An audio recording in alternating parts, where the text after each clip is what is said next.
Hello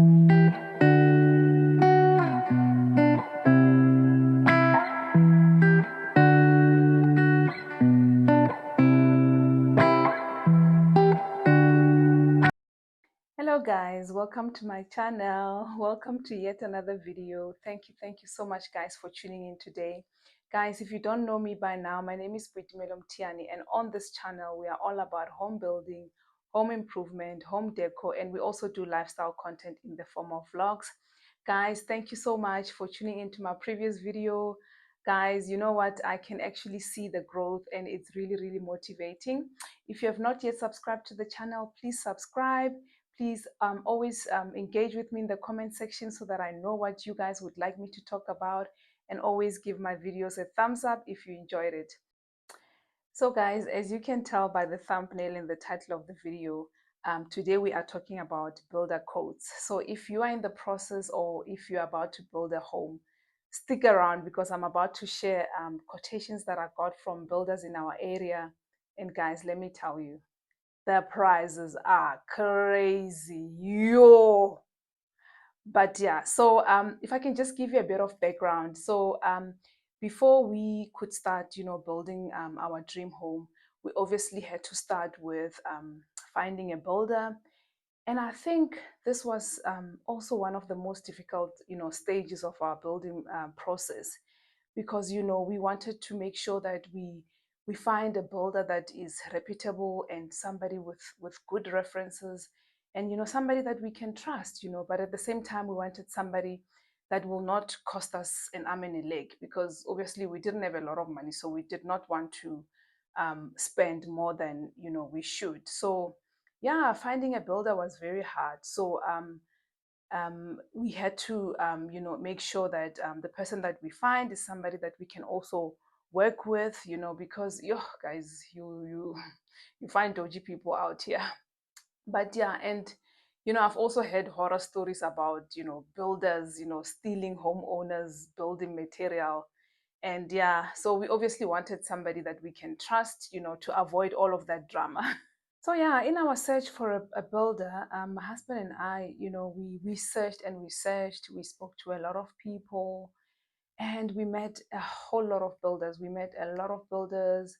We looked at the projects they've worked on. We spoke to the owners of those homes, and even in some cases, we just took down the numbers and then we spoke to them later in private, without the builder, without the presence of the builder, because obviously then it becomes very difficult, to tell us in front of the builder if they really had issues. So yeah, we searched and researched, and in our quest to find the right builder, we eventually shortlisted 4 builders, which we eventually requested codes from, and we got references from friends and people that have also embarked on similar projects. So you will see that on these codes, I removed company names because I feel that the companies have nothing to do with this video. I just really wanted to share what builders in our area are charging for building, and also note that these codes were done 2.5 years ago. So if you're doing a code in 2026, 2027, 2028, there could be differences, And another thing to note is that these codes are only for labor, guys. They are not inclusive of material. And then also take note that this was for an 820 square meter house. So if you are building a much smaller house, or if you are building a house that is not a double story, your code will obviously work out much less. And then lastly, also take note that in your quotation, your builder must state that the code is inclusive of building tools, because a builder must bring all the tools. The cost of the tools shouldn't come from the owner. So whatever tools you're going to need for your building project, whether it's compaction machines, vibrators for the slab, jackhammers, whatever you're going to need, just make sure that your code states that the builder will bring all the tools that are needed for the building project. Because guys, builders, they take chances, shame. So yeah, that's very important to note.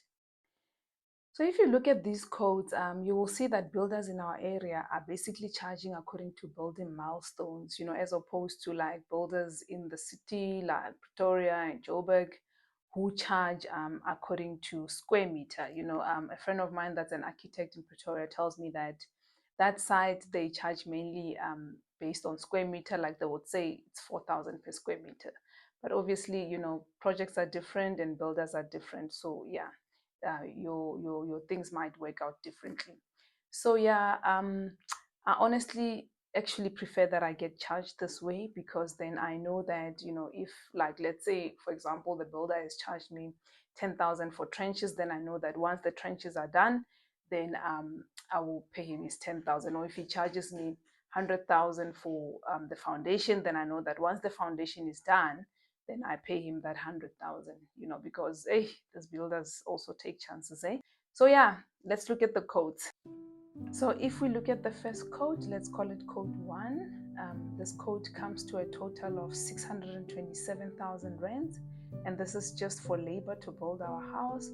And if you can see, this builder was charging 10,000 rands for trenches, 15,000 rands for steel fixing, 50,000 for foundation, 113,400 for building of the ground floor structure, 78,000 for the first floor slab, and then 112,950 rands for first floor structure, 10,000 rands for the steps, and 30,000 rands for roofing, 30,000 rands for the gable, and 8,000 rands for design, whatever that is. 30,000 rands for plastering the interior of the house, and then 40,000 rands for plastering the exterior of the house, and then 30,000 rands for interior painting, 40,000 for exterior painting, 30,000 rands for wiring, and then the tiling was to be confirmed. So this builder also later stated that he forgot to add the plumbing cost, and I think he charged 45,000 rands for that.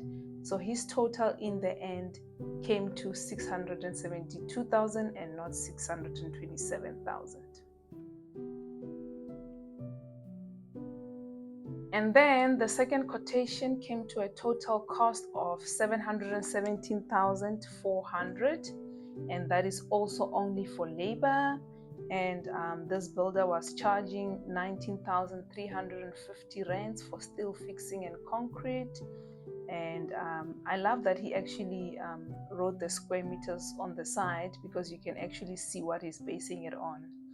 And then he charged 77,400 for building of the foundation wall and backfilling of concrete. Then he charged 137,000 rands 600 for building of the ground floor. And then his in situ slab came to 58,050 rands, and his building of the first floor is 148,200 rands. His roofing is 46,800 rands. Sure, his plastering is 85,000, plumbing 75,000, and electrical 70,000 rands. So a big difference here, obviously you can see, is the plumbing cost, which is 75,000 rands, as opposed to the first builder whose plumbing is 45,000 rands. So yeah guys, 717,000 rands with 145,000 all going to plumbing and electrical.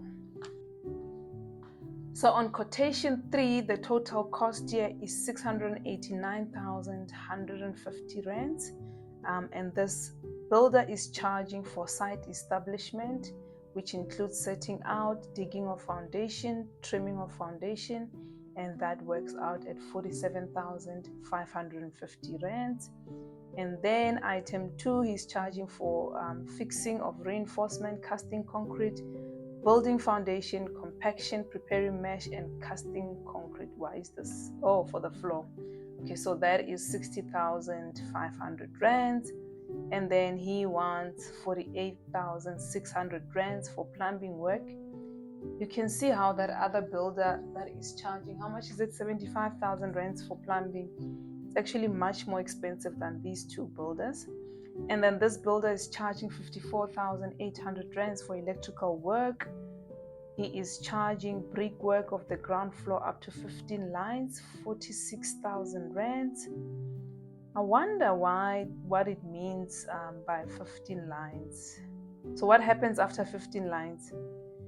And then he's charging brickwork from 15 lines up. Oh, so this is okay. So basically, the brickwork for the ground floor is that 46,000 and the 49,000 rands. Okay, and then preparing of the slab is 63,500 rands, and that includes fixing of reinforcement and casting of the concrete. And then the brickwork will be 61,700 rands up to 15 lines, and then from then onwards is 63,500. So here they are more or less similar, all the builders. Then the roofing and roof slab comes down to 85,000 rands, and then the plastering, which is interior and exterior, is 78,000 rands, and is making provision for the screed, which will be 31,000 rands. So yeah, his quote is coming to 689,150 rands. So I really like the fact that this builder also made provision for his screed. But yeah, the fact that, you know, this builder is asking 30% of the total amount before the project can start.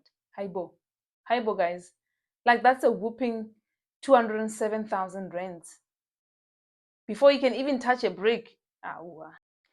So guys, the story with quotation 4. After sitting in a 2-hour meeting with that builder, you know, he was busy like drafting some notes on a piece of paper, which he eventually gave us. I don't know where I put it because we didn't choose him. But he was busy writing, this will cost this much, this will cost this much. And he eventually came to a total price of 1.5 million. 1.5 million, guys. 1.5 million to build our house. So yeah, he never even gave us a formal quote, and I didn't even, you know, follow up on it because, you know, that builder, that builder was something else. But yeah, it is. I just feel it's important to take your clients seriously. How can you not give us a formal quote? So yeah, I do not have that quote. He just gave us like a rough figure of 1.5 million. We didn't have a proper breakdown to say what is included in this 1.5 million, you know. So yeah, guys, really some builders do not take their clients seriously, and it's so sad because, you know, that guy is such a reputable builder. But although I don't think we would have still chosen him because his price is almost double what the other builders in the area are charging. But yeah, I think he could have just sat down and really thought about, really like looked at our house in detail and really thought about his cost because, um, you know, his clients speak well of him, and it would have been nice to work with him. But yeah, obviously, if he's too busy for us, we're not gonna go with such a builder. So yeah, guys, those are the 3 formal quotes that I received, and then the 4th one being like an informal quote. So let me know what you think in the comment section. What do you think of these quotes? But I really think that you know, most people should consider that, you know, when you do choose, when you do eventually choose, don't just go with the cheapest quote. You know, you need to consider what is included in the quote, you know, what is not included. For example, will there be an extra charge for this and this? Will there be an extra charge for site establishment? Because the fact that one builder included site establishment cost and the other builder didn't include it doesn't mean that you know, they're not going to charge you for site establishment. They will later come to you and say, but you can see it's not in the code, you know, we forgot to mention it. But you know, you obviously need to establish the site, you know. So what are you going to do? You're going to end up paying from your pocket, just like that other builder that said that they forgot to add the plumbing, and you can see that that was a genuine oversight, you know, on the builder's side. And also, I think you need to check if the builder requires a deposit or not, because that can be a deal breaker. Like you saw with is it the third code now, where the builder wanted a 30% deposit. And I think that is where the trust element then comes in, because now you have to now trust this person with, a 30% deposit, and they haven't even laid a single brick on your house. So that is why I feel it's very important to work with somebody that you can trust, and somebody that's got very good contactable references. And then lastly, I think it is important to not just accept a code, or even a building contract for that matter, without reading the fine print. I once saw a contract, I will not say which builder, that said something like, the builder has got a right to amend the building structure or the building plans. Like something so ridiculous. Why am I getting an architect if you can decide, you know, to change my house? Like, what gives you such rights? So yeah, it's very important to read the fine details of that building contract, because you don't want to find yourself in a sticky situation. So yeah, guys, this is it for today's video. I hope that this video has helped you to get an idea of what the builders are charging more or less. And guys, if you do enjoy my videos, please remember to subscribe to my channel, like my videos, and engage with me in the comment section, because that also helps me to know what it is that you guys would like me to talk about. And until then, guys, thank you so much for tuning in and watching until this far. I love you so much. Bye.